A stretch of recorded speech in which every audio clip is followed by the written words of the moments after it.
Bismillahirrahmanirrahim.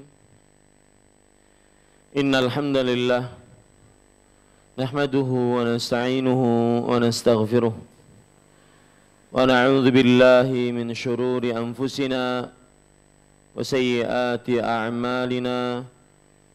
Man yahdihillahu fala mudilla lahu wa man yudlil fala hadiya lahu. Wa ashhadu an la ilaha illallah la syarika lahu wa ashhadu anna Muhammadan abduhu wa rasuluh. Ya ayyuhalladzina amanu taqullaha haqqa tuqatih wa la tamutunna illa wa antum muslimun. Ya ayyuhan nasu taqu rabbakumul ladzi khalaqakum min nafsin wahidah wa khalaqa minha zawjaha wa batha minhuma rijalan katsiran wa nisaa'a. Wattaqullaha alladzi tasaaluna bihi wal arham innallaha kana 'alaikum raqiba. Ya ayyuhalladzina amanu taqullaha wa qulu qawlan sadida yuslih lakum a'malakum wa yaghfir lakum dhunubakum wa man yuti'illaha wa rasulahu faqad faza fawzan 'azima. Amma ba'd.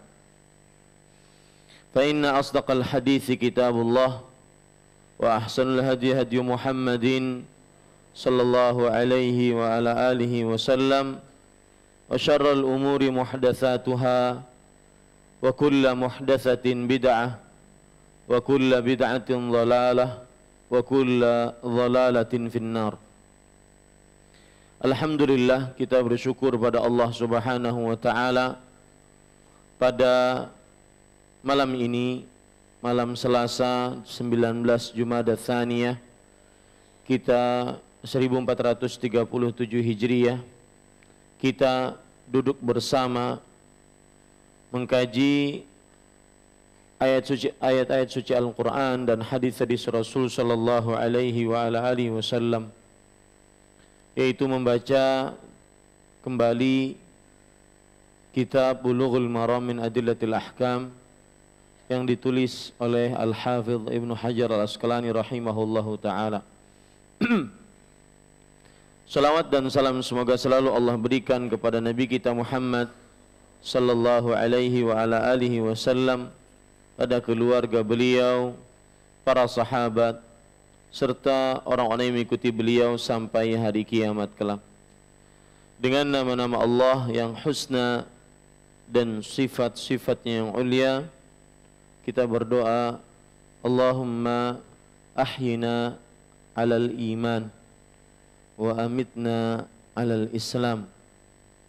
Wahai Allah, hidupkan kita di atas keimanan dan wafatkan kita di atas keislaman. Rabbana ighfir lana wa li ikhwanina alladhina sabaquna bil iman wa la taj'al fi qulubina ghillan lil ladzina amanu Rabbana innaka antar ra'ufur rahim. Wahai Rabb kami, ampunilah dosa-dosa saudara-saudara kami yang telah mendahului kami dari orang-orang beriman, dan janganlah jadikan di hati kami rasa iri, rasa hasad. Sesungguhnya Engkau adalah Maha Pengampun dan Maha Pengasih. Amin ya rabbal alamin. Ya, Bapak Ibu saudara-saudari yang dimuliakan oleh Allah Subhanahu wa taala, pada pertemuan sebelumnya kita sudah membaca hadis yang ke-175. Masih kita mempelajari Kitabus Shalah dan masih berkaitan dengan babul mawaqit, bab tentang waktu-waktu salat. Pada pertemuan sebelumnya kita sudah membaca hadis yang ke-175, dan insyaallah taala malam ini kita akan mengulangi hadis tersebut karena ada beberapa hal yang belum kita ambil dari pelajaran dan hukumnya. Kita baca hadisnya وعن أبي سعيد الخدري رضي الله عنه قال سمعت رسول الله صلى الله عليه وعلى آله وسلم يقول لا صلاة بعد الصبح حتى تطلع الشمس ولا صلاة بعد العصر حتى تغيب الشمس متفق عليه ولفظ مسلم لا صلاة بعد صلاة الفجر. Dari Abu Sa'id al-Khudri radhiyallahu anhu, dia berkata, aku mendengar Rasulullah sallallahu alaihi wa ala alihi wasallam bersabda, tidak ada solat setelah solat subuh sampai matahari terbit, dan tidak ada solat setelah solat asar sampai matahari terbenam. Muttafaqun alaih. Sedangkan lafaz Muslim adalah tidak ada solat setelah solat fajar. Bapak ibu saudara-saudari yang dimuliakan oleh Allah subhanahu wa ta'ala, ingat sekali lagi, ini hadis sudah kita baca dan sudah kita pelajari sebagiannya, tetapi kita ulang karena ada beberapa hal yang tertinggal. Poin pertama dari hadis ini adalah biografi perawi yang meriwayatkan hadis ini. Di sini disebutkan dari Abu Sa'id al-Khudri radhiyallahu an.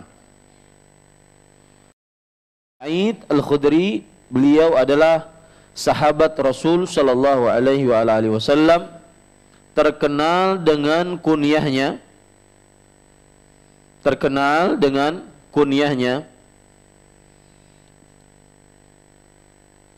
Dan namanya adalah Sa'ad. Nama bapaknya Sa'ad bin Malik bin Sinan. Namanya adalah Sa'ad. Bapaknya yaitu Malik. Jadi Sa'ad bin Malik ibnu Sinan Al-Khudri. Dan beliau termasuk dari sahabat Rasulullah sallallahu alaihi wa alihi wasallam yang banyak meriwayatkan hadis Nabi Muhammad sallallahu alaihi wa alihi wasallam. Sudah kita sebutkan bahwasanya beliau meriwayatkan hadis sekitar 1170 hadis.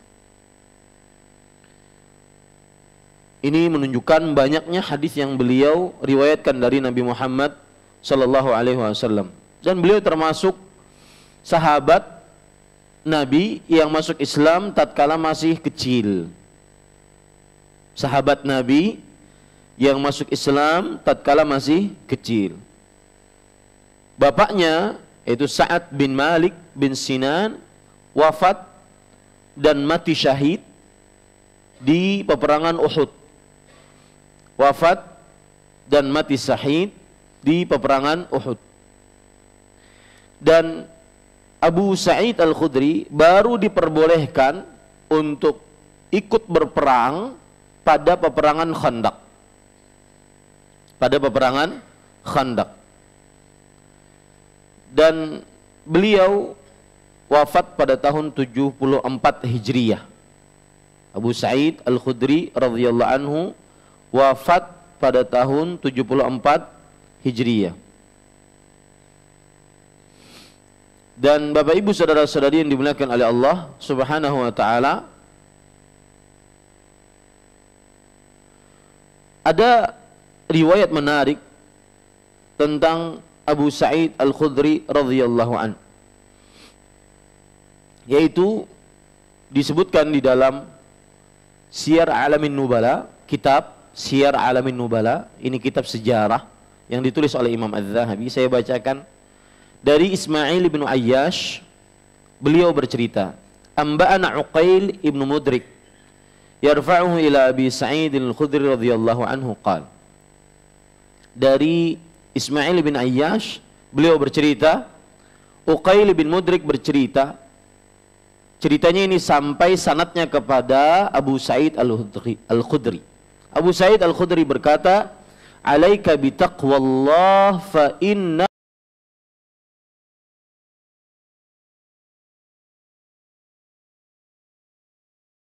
Khudri. Hendaknya engkau bertakwa kepada Allah, sesungguhnya takwa adalah kepala puncak segala sesuatu. Wa 'alaika bil jihad fa innahu rahbaniyatul Islam. Hendaknya kamu berjihad di jalan Allah. Sesungguhnya itu adalah cara mendekatkan diri kepada Allah Subhanahu wa taala yang paling dekat di dalam agama Islam. Wa 'alaika bi dzikrillah wa tilawatil Quran. Lihat, ini pesan-pesan dari Abu Sa'id Al-Khudri. Takwa, jihad, berzikir kepada Allah dan membaca Al-Quran. Kenapa berzikir dan membaca Al-Quran? Kalau tadi jihad adalah rahbaniyatul Islam, cara mendekatkan diri paling dekat kepada Allah dalam Islam. Kemudian Abu Sa'id berkata, wa 'alaika bidzikrillah wa tilawatil Quran. Hendaknya kamu berzikir kepada Allah dan membaca Al-Quran.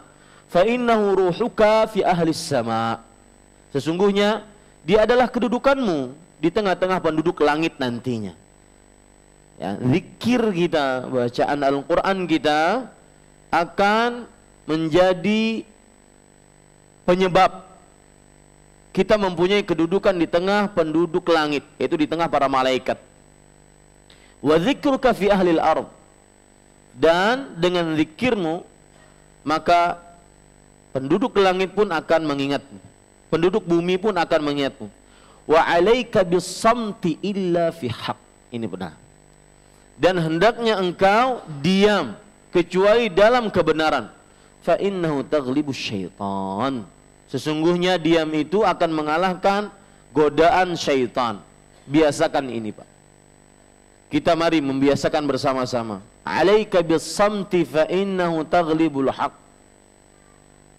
Fa innahu illa fi haq fa innaka taghlibu asy-syaitan. Hendaknya kamu berdiam, tidak berbicara kecuali dalam kebenaran. Sesungguhnya dia akan mengalahkan syaitan. Ini beberapa hal yang menunjukkan bahwasanya Abu Sa'id Al-Khudri mempunyai ilmu yang tinggi karena wasiat-wasiat beliau yang sangat mulia. Kemudian poin kedua, makna dari hadis ini. Di sini sebutkan dari Abu Sa'id Al-Khudri radhiyallahu anhu, dia berkata, aku mendengar Rasulullah sallallahu alaihi wasallam bersabda. Ingat, kata-kata aku mendengar itu menunjukkan kekuatan hadis. Kekuatan hadis. Kenapa? Karena sami'tu itu beda dengan haddatsana atau akhbarana atau amba'ana. Sami'tu artinya aku telah mendengar. Beda dengan kami telah mendapatkan riwayat, kami telah diberitahukan, kami telah dikabarkan. Beda. Sami'tu ini adalah salah satu lafaz dalam periwayatan hadis yang kuat. Sami'tu Rasulullah sallallahu alaihi wasallam. Aku telah mendengar Rasul sallallahu alaihi wasallam bersabda. Dan ini menunjukkan kekuatan hadis yang dimiliki oleh Abu Sa'id Al-Khudri. Beliau langsung mendengar dari Rasulullah sallallahu alaihi wasallam, bukan mendapat kabar. Jadi ada orang kadang-kadang dapat hadis itu, dia dapat hadis dari seseorang. Seseorang ini yang mendengar dari Rasulullah sallallahu alaihi wasallam. Tapi ini enggak. Abu Sa'id radhiyallahu anhu mengatakan, aku telah mendengar. Ini langsung beliau berarti mendengar dari Rasul sallallahu alaihi wasallam. Dan dalam ilmu hadis, semakin sedikit mata rantai ilmu hadis atau mata rantai perawi hadis, semakin kuat beritanya, semakin kuat hadisnya. Sama kita juga. Misalkan kita dapat kabar si fulan meninggal. Dari siapa? Dari orang yang langsung melihat kejadiannya. Wah, ini lebih kuat dibandingkan sudah dapat kabar dari 3 orang, 4 orang, 5 orang, ya, kabar-kabar tersebut. Bisa dipahami? Ilmu hadis seperti itu, ya. Nah, Bapak Ibu saudara-saudari yang dimuliakan oleh Allah Subhanahu wa taala, kita lanjutkan. Rasulullah sallallahu alaihi wasallam bersabda, dan kenapa saya jelaskan tadi sami'tu itu adalah lafaz dalam meriwayatkan hadis atau dalam periwayatan hadis yang kuat, agar kita semakin mantap dalam hati. Hadis ini enggak sembarangan. Hadis ini memang benar-benar kuat. Didengar oleh Abu Sa'id Al-Khudri radhiyallahu anhu langsung. Rasulullah sallallahu alaihi wasallam bersabda, tidak ada salat.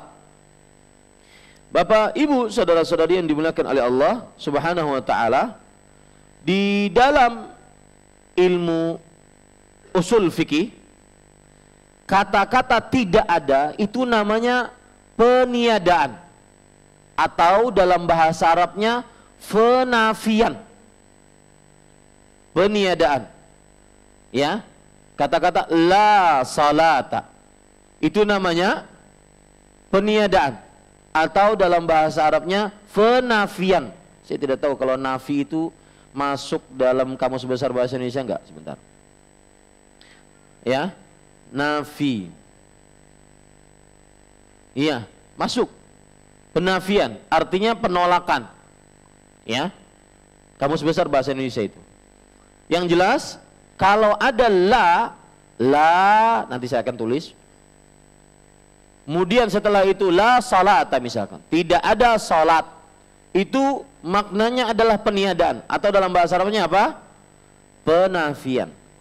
Dan para ikhwah dirahmati oleh Allah Subhanahu wa taala, peniadaan itu dibagi menjadi 3.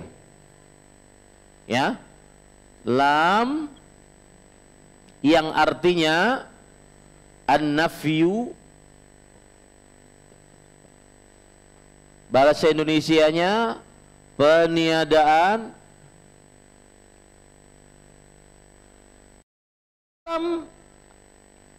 Ayat-ayat Al-Quran, hadis-hadis Rasul Sallallahu Alaihi Wasallam dibagi menjadi 3.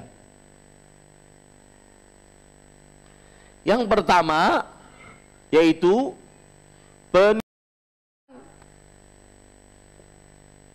zat, gitu ya tulisannya. Peniadaan zat atau sesuatu. Yang kedua, peniadaan sah atau kesahan. Yang ketiga, peniadaan kamal atau kesempurnaan.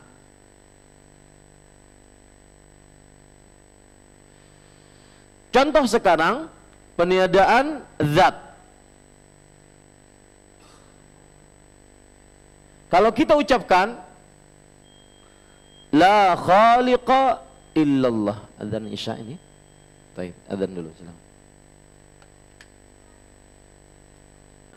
Perhatikan.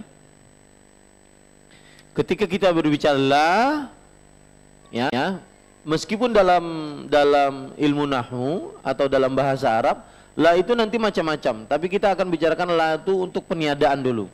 Tidak ada. Ya. Karena hadisnya berbunyi begini. Hadis kita itu kan berbunyi la salata. Lihat ada la-nya. La salata. Nah, ini yang kita bicarakan sekarang. Kenapa saya masuk ke dalam masalah ini? Lam di sini bagaimana fungsinya? Ya. Nah, sekarang coba perhatikan, la itu adalah untuk peniadaan. Peniadaan dibagi menjadi 3. Selalu di dalam ayat Al-Quran, hadis Rasul, dalam pembicaraan agama Islam, peniadaan dibagi menjadi 3. Peniadaan zat, peniadaan sesuatu, peniadaan sah, kesahan sesuatu, atau kesempurnaan sesuatu. Contoh misalkan peniadaan zat. Ketika ada orang mengucapkan la khaliqa illallah, tidak ada pencipta kecuali Allah. Saya bertanya, ada pencipta selain Allah? Enggak ada. Itu hampir seluruh manusia mengakuinya. Hanya orang-orang yang mutakabbir, yang menyombongkan dirinya, yang tidak mengakuinya. Nah, ini menunjukkan peniadaan di sini adalah peniadaan zat. Artinya tidak ada sesuatu pun yang mencipta kecuali Allah. Tidak ada pencipta kecuali Allah. Tidak ada. Nah, nanti ketika kita berbicara tidak ada sholat, ini masuk mana? Apakah tidak ada sholatnya? tidak ada sesuatu yang disebut sholatnya, ya, ataukah kesahannya, tidak ada sholat yang sah, atau tidak ada sholat yang sempurna. Nanti kita lihat. Yang kedua, contohnya misalkan la sholata bi ghairi tuhur, tidak sah sholat, la sholata bi ghairi tuhur, tidak sah sholat tanpa wudu. Ini contoh. Ini berarti peniadaan kesahan, artinya tidak sah. Kalau kita terjemahkan la sholata, tidak ada sholat tanpa wudu. Nah, tidak ada sholat di sini maksudnya apa? Tidak ada sholat yang sah. Ya, kenapa kita tidak masukkan ke sini? Kan tidak ada juga. Tidak ada sholat tanpa wudu. Kenapa kita tidak masukkan kepada tidak ada sesuatu, tidak ada zat sholatnya tanpa wudu? Kenapa? Ada perbuatannya. Orang yang sholat tanpa wudu ada. Paham bedanya? Ya. Kalau ada nggak, bisa nggak orang sholat tanpa wudu? Bisa nggak? Bisa, ada. Nah, makanya kita ya memasukkan tidak ada sholat tanpa wudu di sini, maksudnya tidak ada sholat yang sah. Karena sholat tanpa wudu bisa saja orang mengerjakannya. Seperti misalkan para dukun ketika ingin mendapatkan ilmu, dia sengaja sholat tanpa wudu untuk menghinakan perihal sholat. Maka sholatnya ada. Ada nggak sholatnya? Praktek sholatnya ada nggak? Ada. Nah, berarti nggak masuk ke sini, masuknya ke sini. Taib. Contoh yang ini, la salata, tidak ada salat bihadratit ta'am. Ya, bihadratit ta'am. Wala huwa yudafi'uhul akhbathan. Tidak ada sholat tatkala makanan dihidangkan, dan tidak ada sholat ketika menahan dua kotoran, kencing atau buang air besar. Ya, kata-kata tidak ada sholat ini, apakah tidak ada sesuatu sholatnya?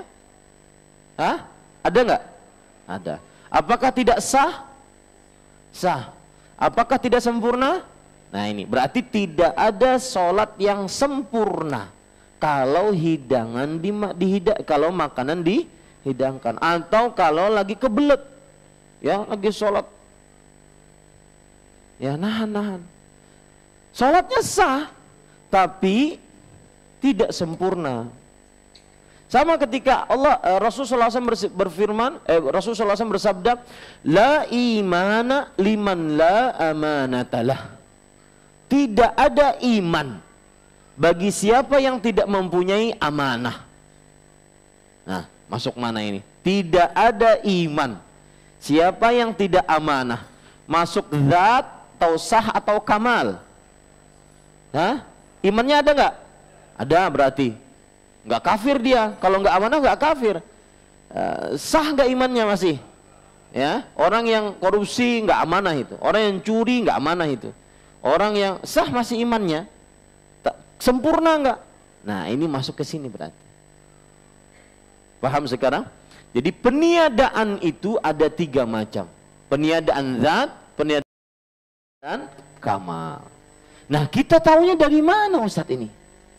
Ketika hadis Rasul, la salata ba'da tulu'i syamsi hatta ba'da la salata ba'da subhi hatta tatlu'a syams. Tidak ada salat, tidak ada sholat setelah sholat subuh sampai terbit matahari. Kenapa kita masukkan ke sini, Ustaz? Tidak kita masukkan ke sini atau ke sini. Bagaimana mengetahuinya? Catat baik-baik. Mengetahuinya, asal hukum peniadaan adalah ini, sah. Asal hukum peniadaan adalah peniadaan kesahan.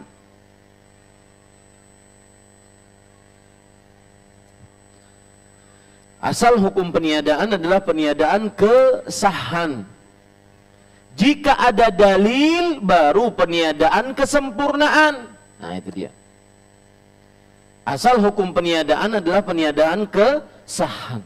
Jika ada dalil, baru peniadaan kesempurnaan atau kamal. Maka ketika kita katakan, di sini disebutkan dalam hadis, tidak ada sholat setelah sampai matahari terbit. Kita katakan itu adalah tidak ada sholat sah setelah sholat subuh. Kenapa? Karena itu asalnya. Sebelum kita menyimpang kepada asalnya, pegang dulu asalnya. Kecuali kalau ada dalil. Dan tidak ada dalil yang meringankan ini, bahwa sholat setelah sholat subuh nggak sah. Nah, ini perhatian kepada yang datang ke Masjid Nabawi di Raudhah, datangnya setelah sholat subuh, atau bisa masuk Raudhah setelah sholat subuh. Itu nggak ada sholat setelah sholat subuh. Ya, berarti dia cuma dapat berdoa. Beda dengan Masjidil Haram, nanti ada pengecualian. Masjidil Haram dalam hadis riwayat Imam Hakim, ya Bani Abdi Manaf, la tamna'u ahadan tawafa bil baiti aw shalla fi ayyi sa'atin min naharin aw lail. Wahai Bani Abdi Manaf, jangan engkau larang seorang pun untuk tawaf dan sholat di di siang dan malam hari di Masjidil Haram ini. Nah, ini pengecualian. Tapi Masjid Nabawi masih sama hukumnya seperti Masjid Imam Syafi'i, bahwa setelah sholat subuh tidak ada sholat. Taib. Ingat baik-baik itu ya. Lam di sini maksudnya adalah peniadaan, atau disebut dengan lan nafiyah. Lan nafiyah atau lan nafi. Peniadaan. Taib, kita lanjutkan. Aku mendengar Rasulullah SAW bersabda, tidak ada sholat setelah sholat subuh. Nah, ini terjemahannya Pak. Coba perhatikan bahasa Arabnya. Lihat, ya, meskipun ada yang belum bisa membaca Arab, lihat, saya baca bahasa Arabnya. La sholata ba'da subhi. Kalau kita terjemahkan, tidak ada sholat setelah subuh hatta tatlu asyams. Ya, lihat, yang saya permasalahkan adalah terjemahannya. Tidak ada sholat setelah aturan apa? Subuh, tanpa kata-kata apa? Sholat. Ya, tanpa kata-kata sholat. Ada yang nggak memegang buku? Belum dapat, Mas? Belum? Baru ya? Siapa yang belum punya kitab? Saya mau nodong orang-orang kaya di sini. Hah? Angkat tangan, nggak usah malu-malu. 1, 2, 3, angkat tangan 4. Ibu-ibu berapa orang?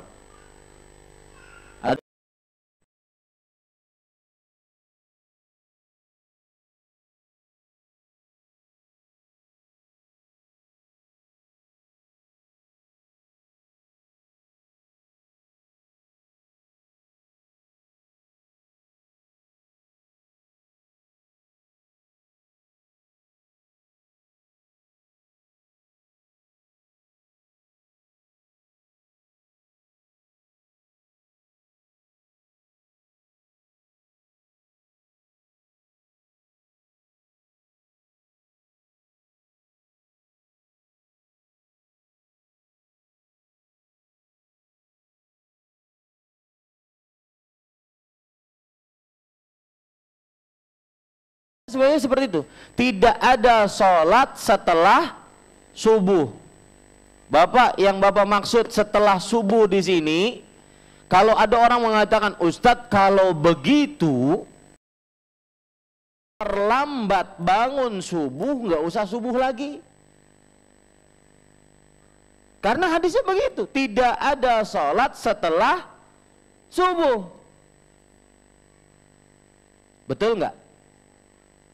Atau ada orang yang berpendapat, Ustadz, saya terlambat pergi ke masjid, akhirnya saya sholat di rumah, maka saya langsung sholat subuh tanpa 2 rakaat sebelum subuh.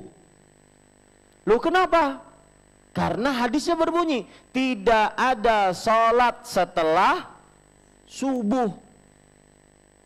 Maka wallahu alam, Bapak Ibu saudara-saudari, terjemahan yang benar adalah tidak ada sholat setelah sholat subuh. Lihat riwayat selanjutnya, lihat di dalam hadis yang sama di barisan terakhir. Sedangkan lafadz Muslim, dapat itu? Sedangkan lafadz Muslim adalah tidak ada sholat setelah sholat fajar. Ada kata-kata sholatnya. Nah ini faedahnya apa? Bahwa kalau ada orang ketinggalan sholat subuh, mungkin kecapean, ketiduran dan semisalnya, dia tidak sengaja, sebagaimana yang terjadi pada Rasulullah SAW. Maka yang dia kerjakan adalah azan, kemudian sholat 2 rakaat sebelum subuh, lalu iqamah, lalu sholat subuh 2 rakaat. Loh, bukankah dilarang tidak ada sholat setelah subuh? Subuh sudah di masjid, maka berarti yang ada adalah hanya 2 rakaat subuh saja. 2 rakaat sebelum subuh nggak boleh. Maka kita katakan yang dimaksud dengan tidak ada sholat setelah subuh di sini maksudnya tidak ada sholat setelah sholat subuh. Paham ya? Makanya di sini faidahnya penulis menyebutkan riwayat Muslim. Nah itu. Ya, beliau mengatakan sedang lafadz Muslim adalah tidak ada sholat setelah sholat fajar. Lihat lafadz di atasnya. La salata. Saya tulis aja deh, biar bisa membedakan. Betul nggak yang saya tulis ini? Kita akan tahu bedanya. Ya, lihat di dalam lafadz yang pertama bagaimana? La sholata ba'da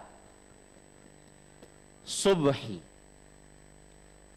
Ya. Nah, di sini nggak ada lafadz sholat. Nih nggak ada lafadz sholat sini. Betul? Kalau kita terjemahkan, tidak ada sholat setelah subuh. Kalau orang memahami ini, begini saja hadisnya. Oh berarti kalau sudah masuk waktu subuh, kalau dia terlambat nggak usah sholat. Atau kalau dia terlambat, maka dia tidak usah sholat qabliyah. Kenapa? Karena waktu subuhnya sudah lewat. Nah, tetapi lihat di dalam lafadz riwayat Muslim, penulis menyebutkan la sholata. Habis itu ba'da sholat. Ada kata-kata apa? Sholat. Ba'da sholatil fajri. Nah, yang menjadi ukuran sekarang, nah ini yang saya tuju. Yang menjadi ukuran waktu subuhnya atau sholat subuhnya? Sholat subuhnya. Enggak ada sholat setelah sholat subuh. Bukan tidak ada sholat setelah waktu subuh. Beda dua hal ini, beda. Paham ya? Para ikhwah? Nah, ini Bapak Ibu, saudara-saudari yang dimuliakan oleh Allah Subhanahu wa taala. Kemudian juga pentingnya lafadz ini adalah untuk kita bisa mengerjakan sholat-sholat yang mungkin ketinggalan tanpa kita sengaja. Misalkan ketika dia sholat subuh, kemudian setelah selesai salam, dia ingat sholat isya, tadi malam saya sholatnya dalam keadaan berhadas. Ingatnya pas subuh. Sebelum isya mohon maaf bekantut. Ya. Ingatnya pas subuh. Kayaknya Apa bukan kayaknya, saya batal. Maka menurut hadis ini tidak ada sholat setelah sholat subuh. Maka yang dimaksud tidak ada sholat setelah sholat subuh ada sholat sunnah. Adapun sholat wajib yang mungkin karena satu dan lain hal dia mengerjakannya keliru, maka dia boleh mengerjakannya lagi meskipun setelah sholat sunnah. Bisa dipahami ya? Itu fungsinya kata-kata sholat. Makanya penulis, lihat di dalamnya, beliau menyebutkan riwayat Muslim. Itu enggak sembarangan menyebutkan di situ. Ada faidahnya. Ya, ada faidahnya. Riwayat Muslim ada faidahnya. Yaitu yang menjadi ukuran adalah sholatnya, bukan waktunya. Paham sampai sini, Pak? Baik, alhamdulillah. Bapak Ibu saudara-saudari yang dimuliakan oleh Allah Subhanahu wa taala, kita lanjutkan. Di sini sebutkan, tidak aku mendengar Rasulullah SAW bersabda, tidak ada sholat setelah sholat subuh. Berarti terjemahannya sudah benar. Cuma kalau kita lihat terjemahan asli Arab aslinya enggak benar. Yang benar adalah tidak ada sholat setelah subuh, enggak ada sholatnya. Tetapi yang dimaksud subuh di sini apa? Sholat subuh. Jadi benar, mungkin Bapak kasih tanda kurung begitu. Ya. Sampai matahari terbit. Nah, ini kata-kata sampai matahari terbit. Para ikhwah, Bapak Ibu, saudara-saudari yang dimuliakan oleh Allah, timbul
Bulughul Maram. Ya. Tinggi terbitnya berapa? Maka dalam riwayat lain, yaitu hadis riwayat Imam At-Tabarani dalam kitab Al-Mu'jamul Kabir, kemudian di dalam kitab Musannaf Abdul Razzaq, bahwa disebutkan hatta tartafi'a qidarumhin, sampai tinggi matahari terbitnya sekitar 1 tombak. Rumh itu tombak. Nah, permasalahan lain lagi, tombak itu bermacam-macam. Nah, ayo pian. Ya, tombak itu bermacam-macam. Ada tombak yang panjang, ada tombak yang pendek. Maka para ulama berbeda pendapat. Panjangnya tombak itu berapa? Ada yang mengatakan 3 hasta. Ada yang mengatakan 6 hasta. Ya. Wallahu alam. Kalau kita, Bapak Ibu saudara-saudari yang dimuliakan oleh Allah, ukur dengan meter, maka ada yang mengatakan 1 meter. Ada yang mengatakan 2 meter. Ada yang mengatakan 3 meter. Itu kalau diukur dengan meter. Ustadz, meter susah. Kita mengukur mataharinya susah. Gimana? Maka akhirnya para ulama mengambil kemudahan lagi, mencari kemudahan lagi dengan mengukur dengan waktu berapa menit. Nah, ada yang mengatakan bahwa 1 rumah, 1 tombak itu digenapkan menjadi 15 menit. Berarti dari mulai terbit sampai tinggi sekitar berapa? 15-an menit, bukan pas 15-an menit. Nah, berarti sudah kita dapati di sini, tidak ada sholat setelah sholat subuh sampai matahari terbit. Maksudnya adalah sampai matahari tinggi terbitnya. Berapa itu? Ya, hitung dulu dari pertama. Sepanjang 1 tombak sama dengan 3 atau 6 hasta, sama dengan, catat itu ya, semeter, 2 meter, 3 meter, sama dengan 12 sampai 15 menit. Nah, begitu. Ya, ini Bapak Ibu, saudara-saudari yang dimuliakan oleh Allah Subhanahu wa taala.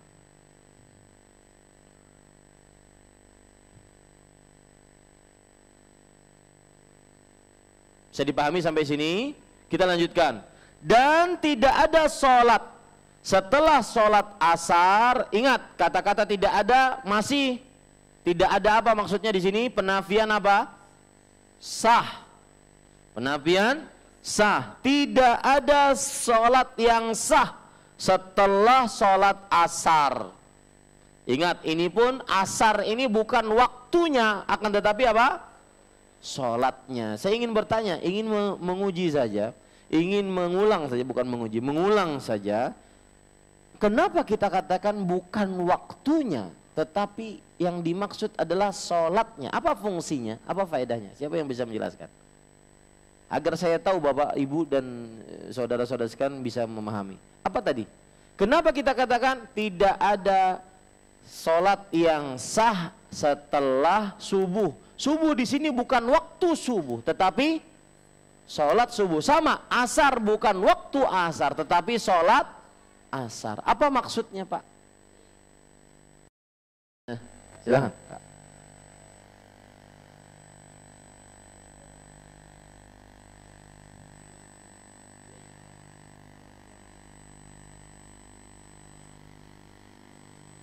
Nah, itu faidah dari kita menentukan bahwa yang dimaksud bukan waktu subuh, bukan waktu asar, tetapi apa?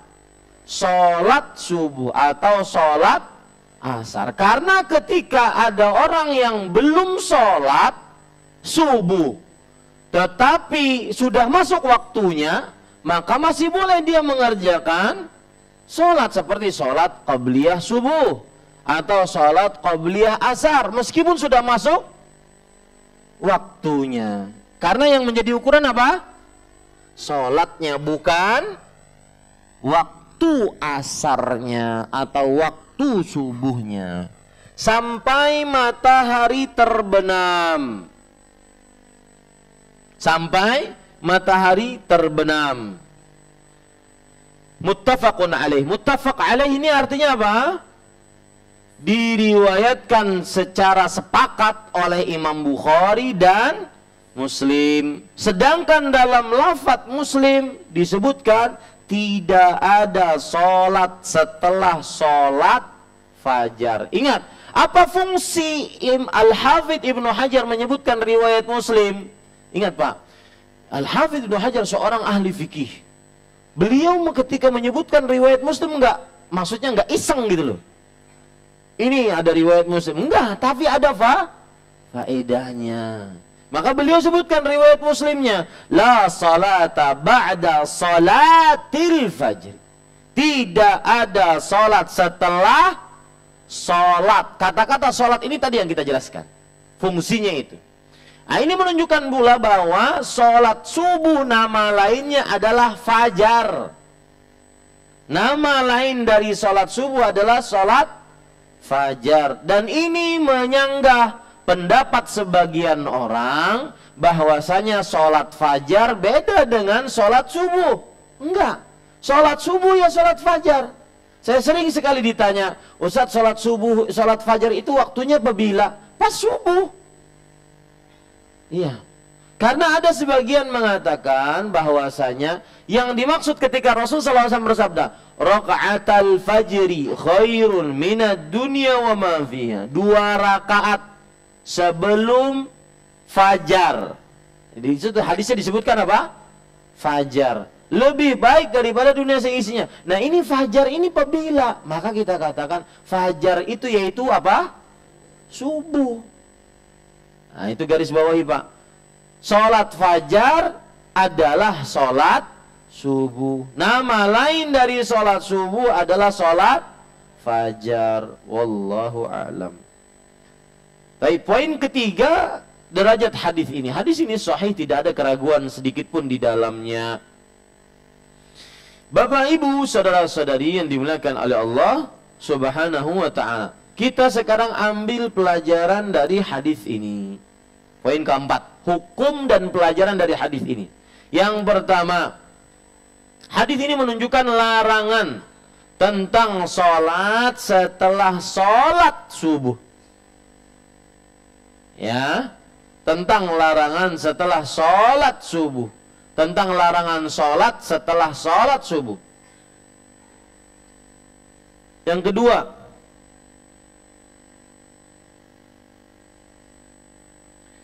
hadis ini menunjukkan bahwa larangan berlaku sampai tinggi matahari sekitar ukuran tombak. Larangan berlaku sampai sekitar tinggi matahari seukuran tombak atau 6 hasta atau 6 meter, berapa? 3 meter atau 15 menit. Larangan sholat setelah sholat subuh berlaku sampai tinggi matahari sekitar 1 tombak atau 6 hasta atau 3 meter atau 15 menit. Baik. Pelajaran selanjutnya. Afwan. Dan ini pendapatnya jumhur dari mazhab Hanafi, Maliki, Hambali, dan kebanyakan mazhab Syafi'i. Berarti ada dari mazhab Syafi'i yang tidak sependapat dengan ini. Dan ini pendapatnya jumhur, mazhab Hanafi, Maliki, Hambali, dan kebanyakan mazhab Syafi'i. Apa maksudnya pendapat jumhur ini? Yaitu bahwa tidak sah sholat sampai tinggi matahari. Sebagian ada yang berpendapat bahwa yang dimaksud tidak sah sholat adalah sampai terbitnya saja. Kalau sudah terbit maka boleh sholat langsung. Nah, itu pendapat keduanya. Tetapi yang kita kuatkan adalah pendapat jumhur dalam hal ini, bahwasanya tidak sah sholat setelah sholat subuh sampai tinggi matahari. Jadi tinggi matahari di sini maksudnya adalah sampai ukuran sekitar 15-an menit. Ya, ini Bapak Ibu saudara-saudari yang dimuliakan oleh Allah. Taib. Pelajaran selanjutnya yang kita bisa ambil dari hadis ini juga adalah bahwa hikmah dilarangnya sholat setelah sholat subuh.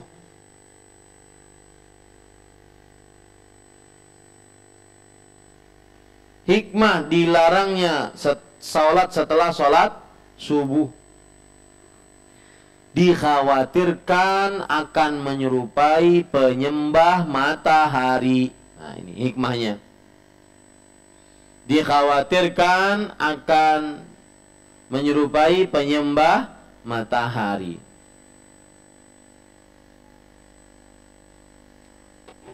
Sudah dicatat? Lihat saya. Timbul pertanyaan, Ustadz, setelah sholat subuh kenapa dilarang? Setelah sholat subuh langsung, itu kan belum matahari terbit. Kalau seandainya kita katakan tadi hikmah dilarangnya sholat setelah subuh adalah karena dikhawatirkan apa? Menyerupai penyembah matahari. Pertanyaan timbul, Ustadz, kita kalau setelah sholat subuh sholat kan tidak menyembah matahari karena mataharinya belum terbit. Nah, gimana Bapak jawabnya? Paham pertanyaannya? Pertanyaan dulu, paham nggak? Hah? Kenapa setelah sholat? Bapak lihat nanti sholat subuh, coba subuhan di masjid ya, atau di masjid Imam Syafi'i. Lihat, setelah sholat subuh masih gelap, nggak ada matahari terbit. Terbitnya nanti jam 6:30 begitu.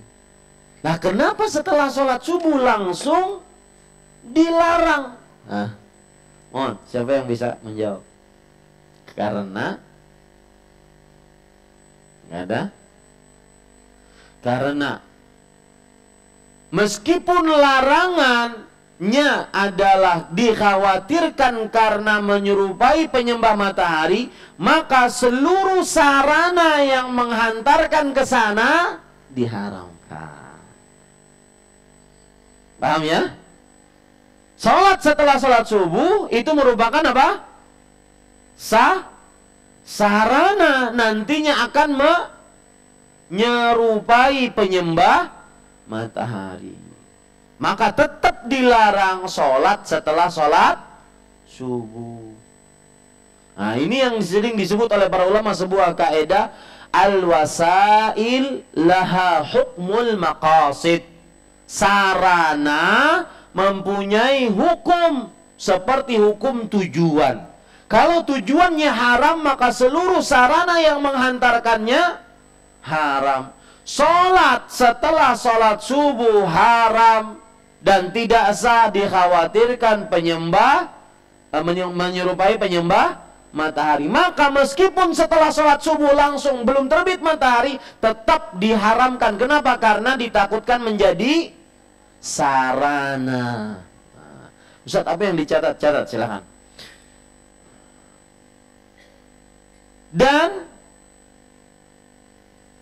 terlarangnya sholat setelah sholat subuh langsung karena dia merupakan sarana. Dan terlarangnya sholat setelah sholat subuh langsung karena dia merupakan sarana yang bisa menghantarkan kepada penyerupaan ada penyembah matahari. Karena dia merupakan sarana yang bisa menghantarkan kepada penyerupaan penyembah matahari. Ya. Ini Bapak Ibu, saudara-saudari yang dimuliakan oleh Allah Subhanahu wa taala.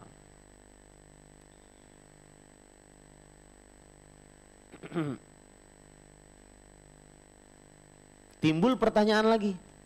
Sudah tadi ditulis ya? Timbul pertanyaan lagi. Ustadz, kenapa dilarang menyembah matahari? Hah? Karena disebutkan dalam hadis. Pertanyaan begini, kenapa dilarang sholat pas terbit matahari? Karena disebutkan dalam hadis, anna syamsa tatlu'u baina qarnai syaitan. matahari itu terbit di antara dua tanduknya syaitan. Nah, catat Pak, kenapa dilarang sholat pas terbit matahari?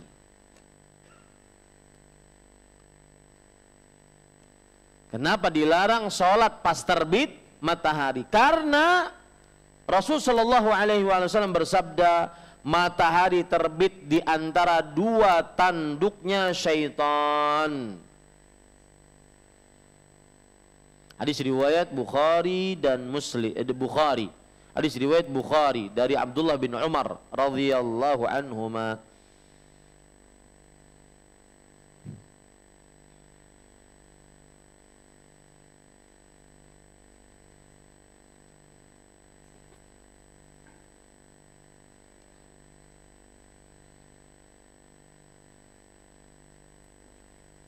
Taib. Ini kalau maghrib sudah agak siangan, kita berhenti jam berapa nih? Takutnya saya terlalu lama. Jam berapa biasanya? 8:30 berhenti. Taib. Biar tidak terlalu lama, kita masuk kepada pertanyaan. Betul? Ya. Karena takutnya terlalu lama. Nah, silahkan. Jika ada yang ingin bertanya, kita cukupkan dulu ini sampai di sini ya, sampai di sini bahwa itulah salah satu hadis yang menunjukkan waktu-waktu terlarang tatkala sholat, dan pertemuan ini adalah penyempurna daripada pertemuan sebelumnya, Nanti pada hadis yang ke-176 kita akan masih membaca waktu-waktu yang terlarang tatkala sholat, dan perlu diperhatikan. Penulis Al-Hafidh Ibnu Hajar Al-Asqalani rahimahullah, beliau sangat baik dalam menyusun hadis-hadis ini. Jadi setelah beliau menyebutkan waktu-waktu yang diperbolehkan sholat, beliau setelah itu menyebutkan hadis-hadis yang menyebutkan waktu-waktu yang dilarang untuk sholat. Dan itu tidak mudah ya. Jadi benar-benar harus penelitian sehingga hadis ini cocok diletakkan di sini, hadis ini tidak cocok dan semisalnya. Tafadhol, silahkan jika ada yang ingin bertanya sebelum kita salat isya. Nah. Ya.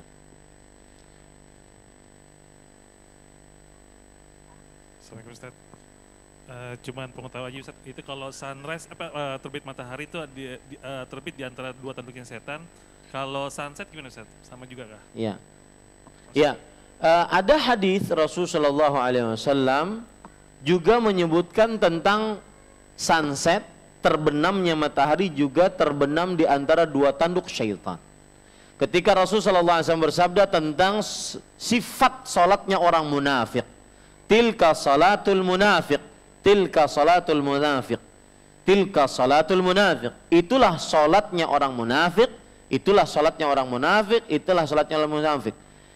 Yajlisu yarqubu syamsa hatta idza gharabat baina qarnai syaitan.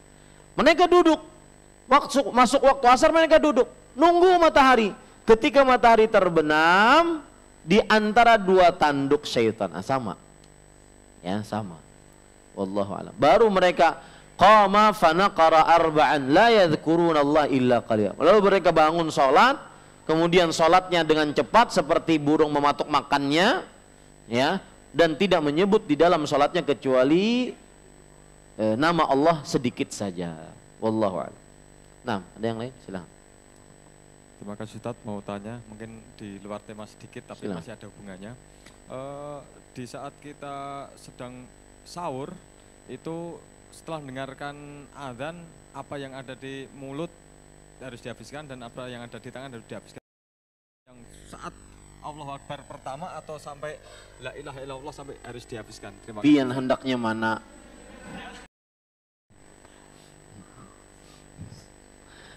Ya, maka Bapak Ibu saudara-saudari, kenapa saya katakan seperti itu? Karena jumhur ulama mengatakan wakulu, Allah berfirman dalam surat Al-Baqarah ayat 185, 186 sampai 187.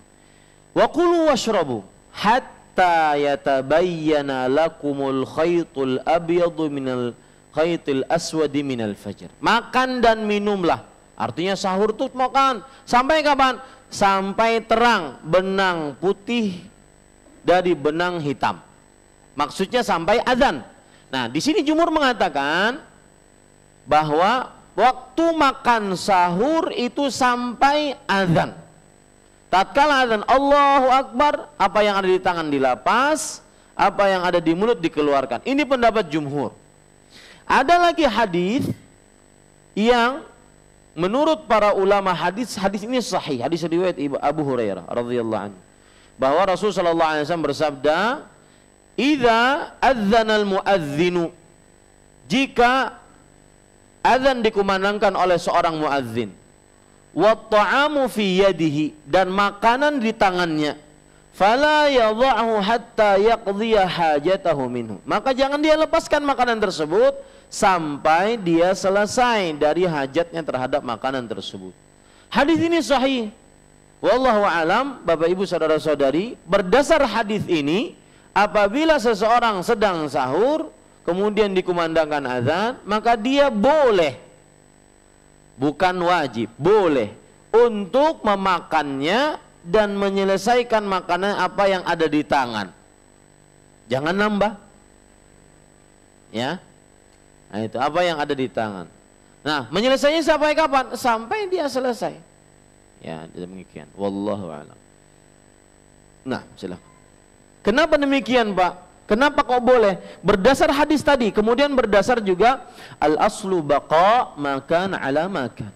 Asal hukum sesuatu adalah tetap. Ketika kita makannya sebelum azan, maka itu sudah dianggap sebelum azan. Wallahu a'lam. Tafadhal.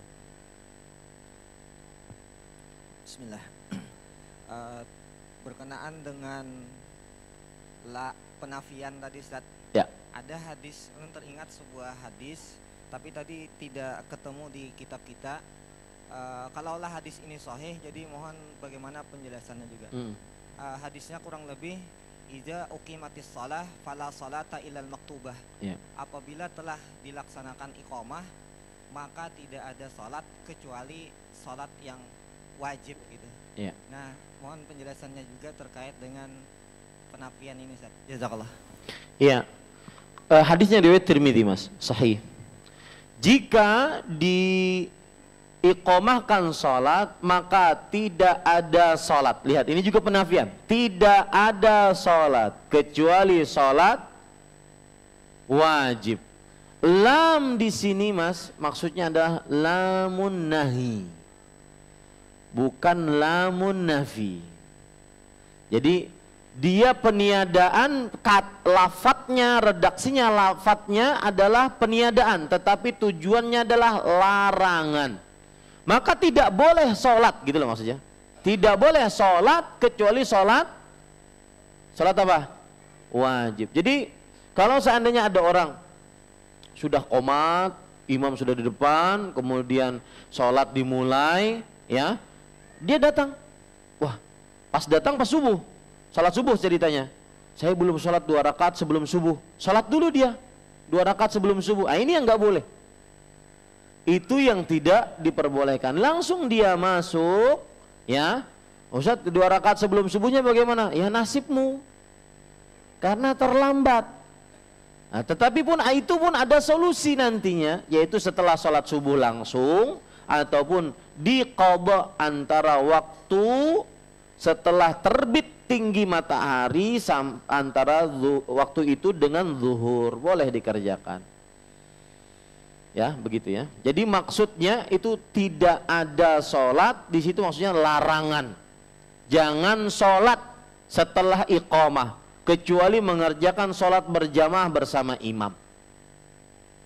Dan kalau diperhatikan di Masjid Al-Haram, Masjid Nabawi, banyak Pak yang melakukan seperti ini. Dan ini mazhab Hanafi.